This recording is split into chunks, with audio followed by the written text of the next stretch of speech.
찾으신 말씀은 히브리서 11장 32절에서 40절까지 말씀입니다. 히브리서 11장 32절에서 40절까지 말씀 함께 보도록 하겠습니다.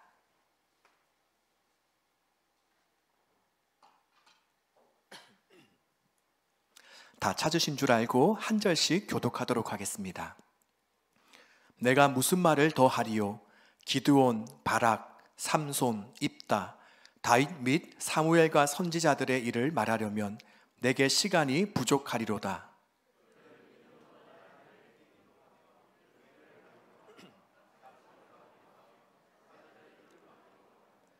불의 세력을 멸하기도 하며 칼날을 피하기도 하며 연약한 가운데서 강하게 되기도 하며 전쟁에 용감하게 되어 이방 사람들의 진을 물리치기도 하며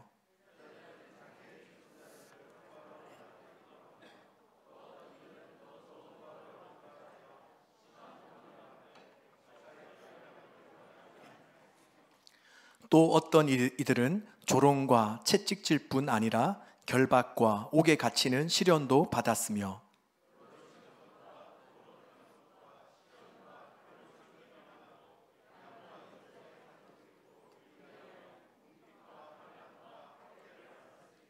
이런 사람은 세상이 감당하지 못하느니라. 그들이 광야와 산과 동굴과 토굴에 유리하였느니라.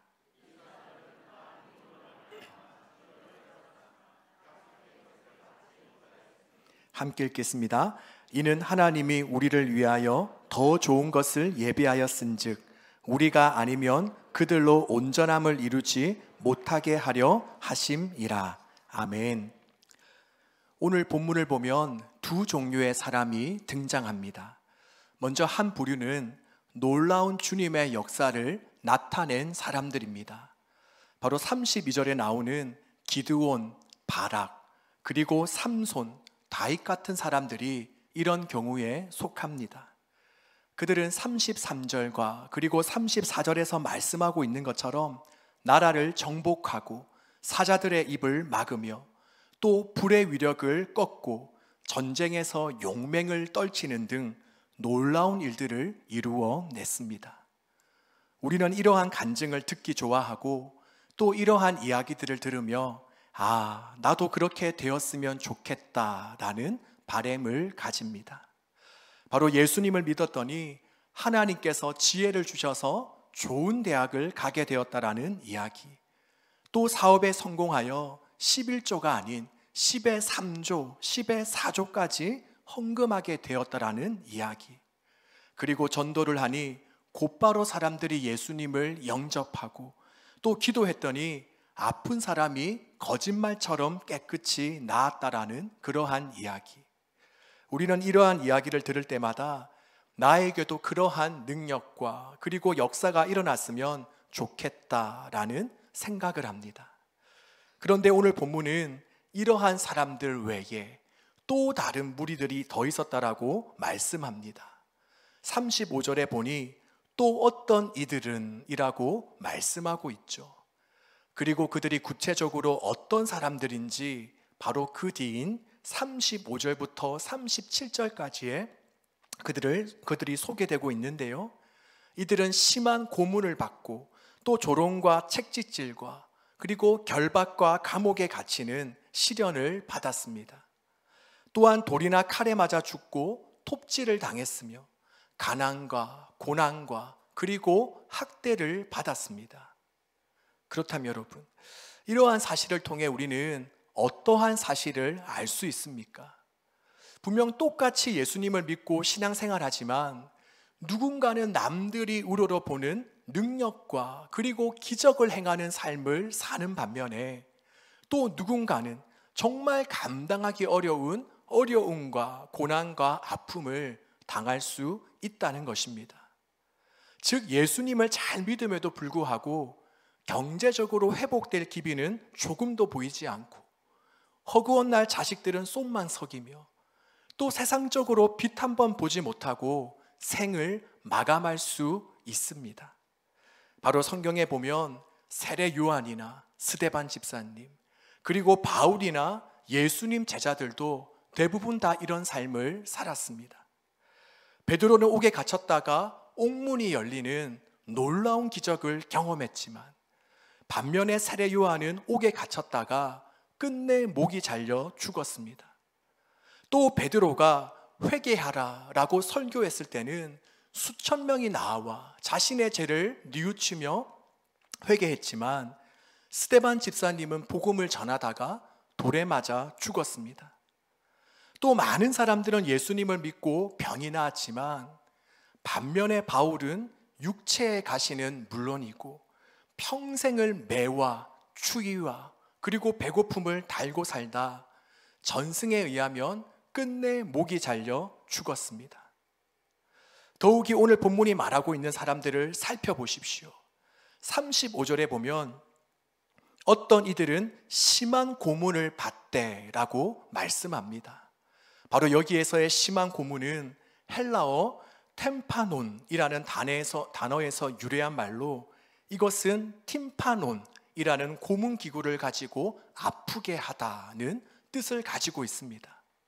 즉 당시 고문을 하는 사람들은 기독교인들을 잡아다가 북 모양으로 생긴 곳 위에 뉘어서 고정을 시켰습니다. 그리고는 새창살로 어깨와 팔, 그리고 엉덩이와 다리 등의 관절을 찔러 탈골시켰습니다. 그리고 그 이후에는 북을 치는 사람이 북을 치는 것처럼 앞가슴을 분쇄하듯이 쳐서 죽였는데, 이것이 바로 팀파논이라고 불리는 형벌이었습니다. 어떻습니까? 우리가 상상만 해도 너무나도 잔인하고 끔찍하지 않습니까? 이처럼 우리가 그리스도인이 되었다라고 해서 모두가 다 탄탄대로의 삶을 사는 것은 아닙니다. 바로 본문 32절에 나오는 그 사람들처럼만 살아가는 것이 아닙니다. 바로 예수님을 믿고 나서도 여전히 어려움과 고난을 겪을 수 있습니다. 그렇기에 여러분, 지금 이 세상을 살아가는 우리에게 진정 필요한 모습, 우리에게 요구되는 믿음은 무엇입니까? 그것은 바로 아무리 내 환경과 상황이 이해하기 힘들고 어렵다 하더라도, 또한 하나님으로부터 버림받은 너무나도 비참한 기분이 든다 할지라도 여전히 하나님은 살아계시며 나와 함께 하신다, 여전히 하나님은 신실하시다라는 그러한 믿음입니다. 그렇습니다, 여러분. 오늘 우리는 두 부류의 사람들을 통해 두 가지 모습과 그리고 믿음을 가져야 함을 봅니다. 먼저 첫 번째는 우리가 잘 아는 것처럼 우리 주님은 우리를 구원하시고 또 우리를 낫게 하시며 우리를 도우시는 하나님이시라는 것입니다. 바로 우리 하나님은 설교 앞부분에서 언급한 기드온이나 바락, 삼손, 그리고 입다의 경우와 마찬가지로 죄 많은 우리를 구원하시고 또 연약한 우리들을 도우시고 고치시며 또 부족한 우리를 들어 사용하십니다. 여러분, 왜 예수님께서 이 세상에 오셨습니까? 바로 포로된 자를 자유케 하며 또 눈먼 자를 다시 보게 하며 또 눌린 자를 자유롭게 하기 위해서입니다. 또 마가복음 9장에 보면 할 수 있으면 자신을 도와달라고 요청한 사람에게 예수님은 뭐라고 말씀하십니까? 바로 할 수 있거든이 무슨 말이냐? 믿는 자에게는 능치 못할 일이 없다라고 말씀하셨습니다.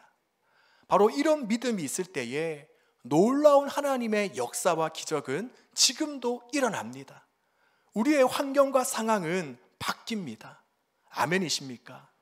그런데 여러분, 분명 이러한 믿음도 중요하지만 또 두 번째로 우리가 가져야 될 모습, 믿음이 있는데, 그것은 바로 조금 전에 말씀드린 우리 하나님은 어떠한 환경과 상황 속에서도 나를 사랑하시며 나를 선한 길로 인도하고 계신다라는 것입니다. 여전히 내가 처한 모습은 변함이 없고 또 내 삶은 갈기갈기 다 찢어진 것 같지만 그럼에도 불구하고 하나님은 내 편이시다 라는 믿음이 우리에게 필요합니다. 로마서 8장에 보면 바울은 뭐라고 고백하고 있습니까? 누가 우리를 그리스도의 사랑에서 끊으리요? 환난입니까? 굶주림입니까? 또 위험입니까? 칼입니까? 내가 확신하노니 사망이나 생명이나 현재일이나 장래일이나 다른 어떤 피조물이라도 나를 향한 그리스도 예수 안에 있는 하나님의 사랑에서 끊을 수 없습니다 라고 말씀하고 있습니다. 바로 이처럼 바울은 어떠한 환경과 상황에도 불구하고 하나님은 여전히 신실하시다, 여전히 나를 사랑하시는 하나님의 사랑에는 변함이 없다라는 믿음이 있었습니다. 그런데 여러분, 많은 경우 대부분 우리들은 어떻습니까? 그동안 열심히 교회에 충성 봉사하며 신앙생활을 해왔는데, 또 할 만큼 열심히 부르짖으며 기도했는데 여전히 환경과 상황은 나아지는 게 없으니 어떻게 하죠? 우리는 하나님께 실망합니다. 또는 더 나아가서 하나님은 안 계시구나, 또 계시더라도 하나님은 나를 사랑하지 않으시구나 라고 여기며 안타깝게 믿음 생활을 저버리기도 합니다. 이것은 바로 우리가 첫 번째 믿음만 알고 첫 번째 믿음만 사모해 왔기 때문입니다. 나도 저들처럼 열심히 신앙생활하고 기도하면 저들과 같은 삶을 살 수 있겠구나, 지금보다 더 나은 삶을 살 수 있겠구나 라는 생각만 해왔기 때문입니다. 그런데 여러분, 우리 주변은 물론이고 오늘 성경에 나오는 믿음의 사람들은 어떻습니까? 바로 첫 번째 유형의 사람들보다는 어쩌면 두 번째 유형의 사람들, 신앙생활을 잘함에도 불구하고 여전히 어려움과 고난을 겪는 분들이 참 많습니다. 그러기에 우리는 첫 번째 믿음과 함께 동시에 우리는 두 번째 믿음도 가져야 됩니다. 바로 이것을 잘 가지고 있었던 사람들이 바로 다니엘의 세 친구인 것 같습니다. 그들은 뭐라고 고백합니까? 왕이여, 우리가 섬기는 하나님이 계시다면 우리를 맹렬히 타는 풀무불 가운데서 능히 건져내시겠고 왕의 손에서도 건져내시리이다. 바로 첫 번째 믿음이 있었습니다. 그리고 또한 세 친구는 두 번째 믿음도 있습니다. 바로 이어서 보면, 하지만 그렇게 아니하실지라도 왕이여, 우리가 왕의 신들을 섬기지 아니하고 왕이 섬기신 금신상에게 절하지도 아니할 줄을 아시옵소서라는 두 가지 믿음을 가지고 있었습니다. 그렇다면 여러분, 어떻게 우리는 첫 번째 믿음은 물론이고 이러한 두 번째 믿음, 끝까지 신실하신 하나님을 바라볼 수 있는 그러한 믿음과 태도를 가질 수 있을까요? 바로 오늘 본문 속에 그 답이 있습니다. 우리가 35절에 보면 정말 이상한 일이 일어납니다. 바로 초대교회 성도들은 그처럼 잔인하고 끔찍한 고문에도 불구하고 어떻습니까? 구태여 풀려나기를 원치 않았습니다. 이것은 사도행전 5장에서도 나타나죠. 당시 사도들은 예수님 때문에 당하는, 예수님 때문에 모욕당하는 자격을 얻게 되었다라고 그들은 오히려 기뻐하였습니다. 여러분, 이것이 우리의 생각에 정상적인 겁니까? 상식적입니까? 납득이 됩니까? 조그마한 상황과 환경에도 힘들게 느껴지는 것이 바로 우리인데, 또 조그마한 상처에도 남이 그것을 알아주기 원하고 위로받고 싶은 것이 우리인데, 어떻게 이들은 그 힘든 고난과 핍박 속에서도 오히려 피할 길을 포기하며 그러한 아픔을 감당합니까? 바로 이 의문을 푸는 열쇠가 35절에 나와 있는데요, 심한 고문을 받되라는 말 바로 앞에 보면 그들은 더 좋은 부활을 얻고자 하였다, 그들은 더 좋은 부활을 얻고자 하였다라는 말씀이 나옵니다. 바로 초대교회 성도들은 이 땅에서 내가 더욱 많은 것을 누리고 또 내가 존재감이 있는 유명인이 되고 또 남들에게 인정받는 것에 목적을 둔 것이 아니라 바로 2000년 전 너무나도 보잘것없고 흠모할 것이 하나도 없는 그 예수님이 이제는 왕 중의 왕이요 모든 영광과 권세를 지닌 채로 오실 바로 그 마지막 날, 그때를 바라보며 살았기 때문에 바로 지금 현재 당하는 이 고난을 그들은 넉넉히 이기며 감당할 수 있었습니다. 여러분, 예수님을 믿는 우리 그리스도인들은 영생을 얻었습니다. 영원한 생명을 얻었습니다. 이것은 단지 우리가 시간적으로만 영원한 생명을 얻었다라는 것을 뜻하지 않습니다. 바로 이것은 이제는 현세적이고 이제는 일시적인 것만을 바라보지 않고 영원한 세계를 바라볼 수 있는 시각을 얻었다라는 것을 포함합니다. 바로 지금까지는 이 땅의 삶이 전부였구나라고 여겼던 사람이 바로 예수님을 믿고 나서는, 영생을 얻고 나서는 이 땅에서의 삶이 다가 아니구나, 영원한 하나님 나라가 있구나라는 것을 믿는 것입니다. 그러기에 우리는 더 이상 있다가 없어질 이 땅의 복, 정함이 없는 재물, 권세와 건강과 생명보다는 영원한 하나님 나라의 복과 생명을 더 꿈꾸며 사모하게 되는 것입니다. 우리 믿음의 선배들도 다 이런 삶을 사셨습니다. 우리가 잘 아시는 주기철 목사님의 예화를 들어보면 일제로부터 통치를 받던 시절에 일본인들은 기독교 대표작격인 주기철 목사님이 신앙을 저버리기를 원했습니다. 그래서 주기철 목사님을 옥에 가두고 마음이 약해지도록 일주일에 한 번씩 집에 보냈습니다.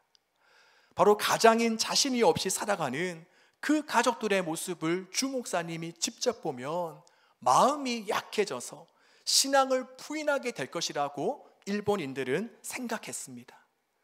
그리하여 주 목사님이 감옥에서 나와 집으로 가시는데 밤에도 자녀들을 혼자 먹여 살리기 위해서 집에서 일하고 계신 사모님이 주 목사님의 그 발자국 소리를 듣고 이렇게 이야기합니다.